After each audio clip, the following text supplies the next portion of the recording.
Okay, let's talk about a few rules of thumbs for dealing with these trinomials. The first thing you want to understand is that, okay, so we have this form x squared plus bx plus c. Well, this covers all forms of this trinomial as long as a is equal to 1.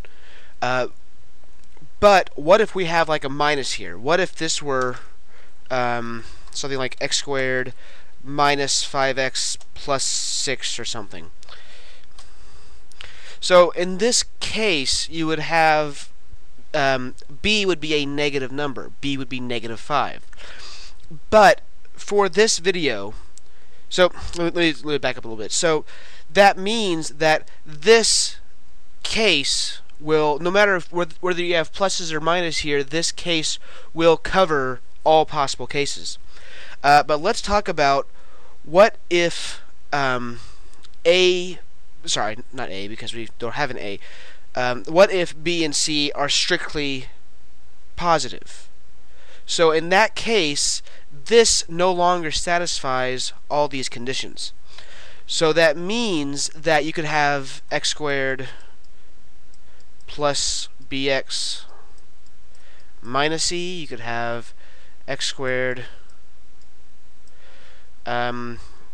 minus bx plus c.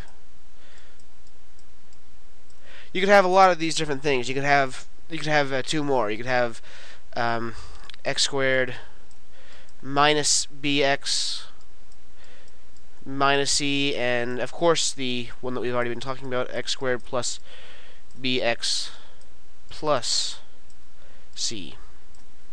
So these are the four possible cases that you can have. This is where b and c are positive.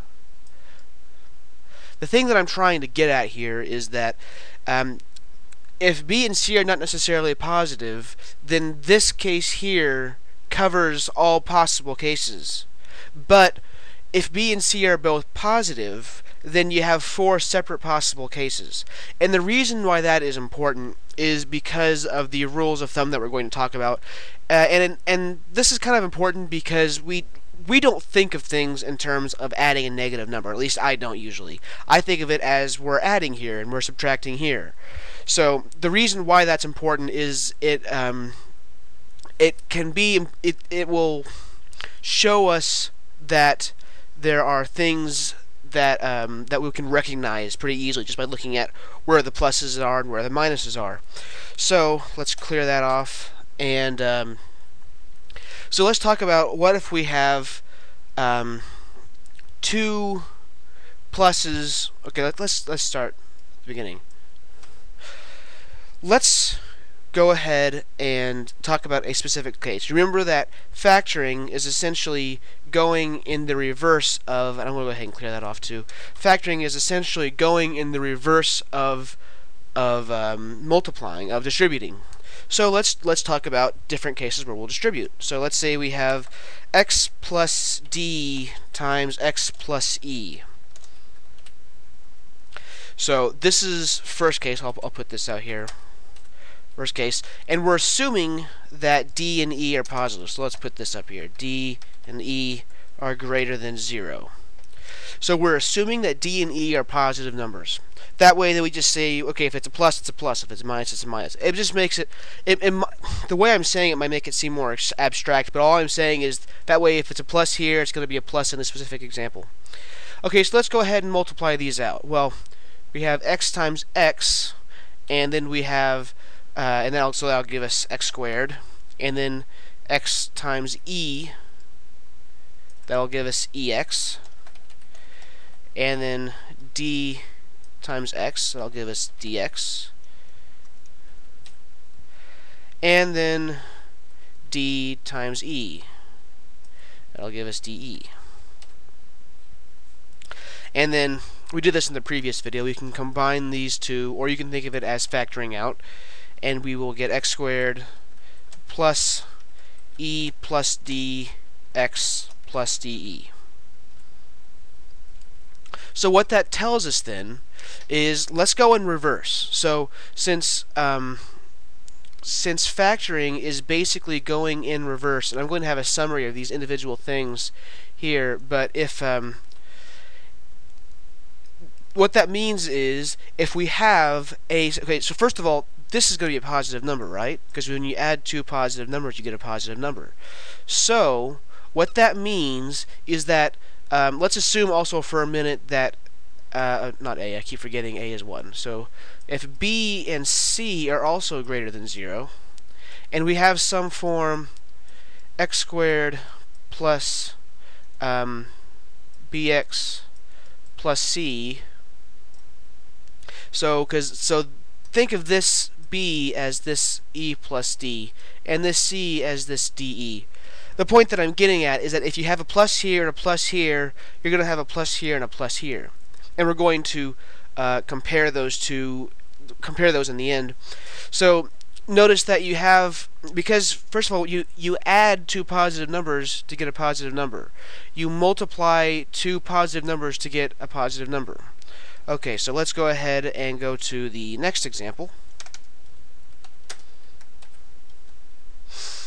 So let's talk about, say we have x minus d times x minus e. So now let's go ahead and multiply this. We'll have x squared minus ex minus dx plus de. So the x squared minus ex minus dx plus de, because you have a negative and a negative, that makes it plus. And then we can combine these like terms. So we can say that this is equal to, let's first let's think of this. So if we have a negative e to the x plus d to the x, if we want to multiply this out, if we can redistribute this negative to get negative e to the x minus d to the x. This is just a good thing to have memorized, pretty much. I mean, I want you to understand. You need to understand it too, but this is a good thing to have memorized as well. So we can simplify this just in one step to x squared minus ex plus dx plus de. So I just basically what I did here was I factored out the negative. What I did here is I factored out a negative 1. Because when you multiply this negative out, you'll have negative ex minus dx. Okay, and then you can go ahead and factor out this x. So it'll be, see, I'll do this on the next line. So we'll have x squared minus e plus d x plus de. Okay, so let's put a little space in there.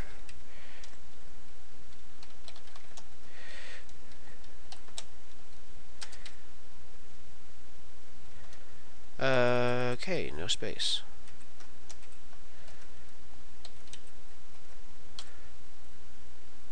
Okay. Well, I'm using a markup language, and sometimes it doesn't do exactly what I expect it to do. So at any rate, what we have here is x squared minus e plus dx plus de. So now what we have is e and d are both positive, so e plus d will be a positive number. So that means that this right here is going to be a negative number. So, and this is going to be a negative. So what that means is that if we have, again, assuming that b and c are positive, if we have x squared minus bx plus c, then then the factored form is going to look like this. And we're going to do some examples later on. You may want to, if this is confusing right now, watch the examples and then come back to this, and then I think you'll understand what I mean. What that means is that if we have a plus at the end, our factored form is going to look something like this. either this or this. Because if you have a plus c at the end, that means that you have either two minuses or two positives. Because a minus times a minus gives a plus, and a plus times a plus gives a plus. Okay, let's go on to the next section. No, it's not section, sorry, the next problem, more or less. So let's say we have x plus d times x minus e. So that will be equal to x squared minus ex plus dx minus de. So this is x squared minus ex, because you have minus e times x, plus dx minus de, because negative e times d is going to give you minus de. So now we can go ahead and factor out an x, more or less. Let's just think of this as combining these two. So we can think of this as we're going to be, if you have this negative e plus d, if we want to combine these two, so let's say this was like a negative 4, and this were a positive, like a negative 4x plus 3x. You would combine those to negative 4 plus 3 times x, which would give you negative x. It'd be the same type of thing here. We would rewrite this as, first of all, let's go ahead and do the x squared. We would rewrite this as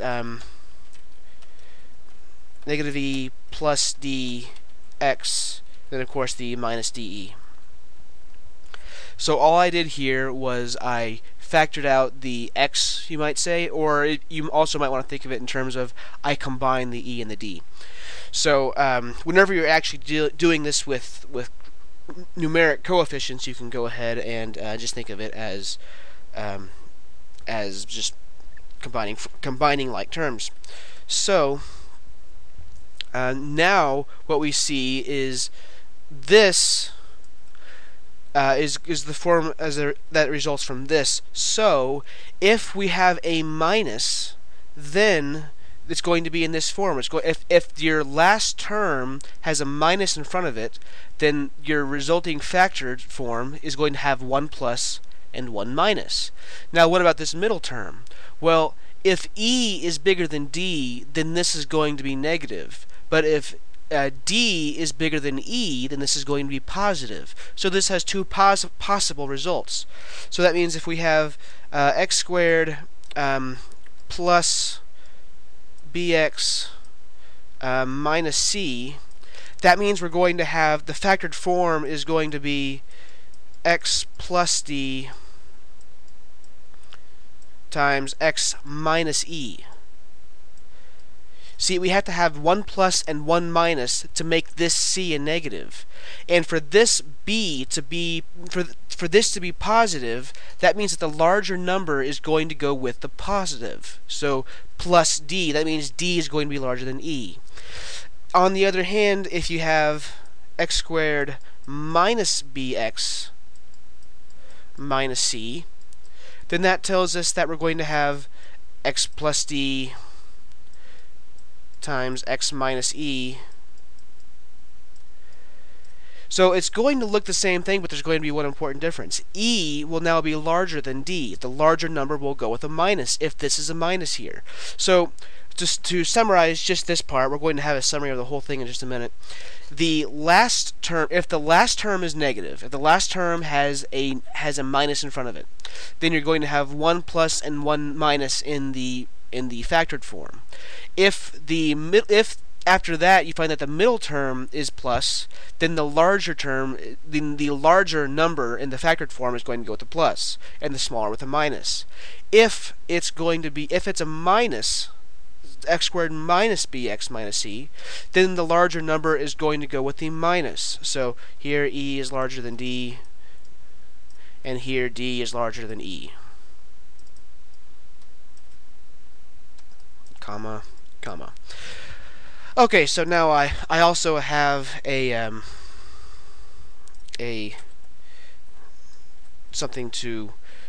chart type thing. that will hopefully be helpful. So this is just basically a summary of what we learned here. So say we want to factor this. We know that B, C, D, and E are all greater than 0, so that means that it can look like one of these four things. So let's talk about just this top part right here. So if we have, the first thing I want to look at is this last term. This has a plus in front of it, so we're going to have x plus d times x plus e. So that means, sorry, let me start this over. Since there's a plus in front of it, that means they're going to both be positive or both be negative. And then I look at this next one. If both of these are plus, that means these are both going to be plus as well. So now let's take a look at the next one. I see that the last term has a plus. That means they're either going to both be plus or both be minus. Then I look here, and this is a minus, so that means they have to both be minus. So that means that if there's a plus before the C and a minus before the B, they're going to both be minus. And for this last one, not the last one, excuse me, second to last one, we see that there is a minus in front of the C. That means that there's going to be one plus and one minus. And if there's going to be a plus, if after that we look at the B, there's going to be a plus in front of the B, then that means that the larger number is going to be D. And finally, the last one. This is pretty similar to this one, of course. We look at the minus. There's a minus in front of the C, so that means they have to be two separate signs. And since the middle term is negative, that means the larger number has to go with the negative. Yeah, okay, sorry, I misread that at first. The larger number has to go with the negative. So E is larger than D, and it goes with the negative. All right. In the next video, we will go ahead and do specific examples, and we'll be seeing some examples of these specific things too. So I will see you in the next video for some examples.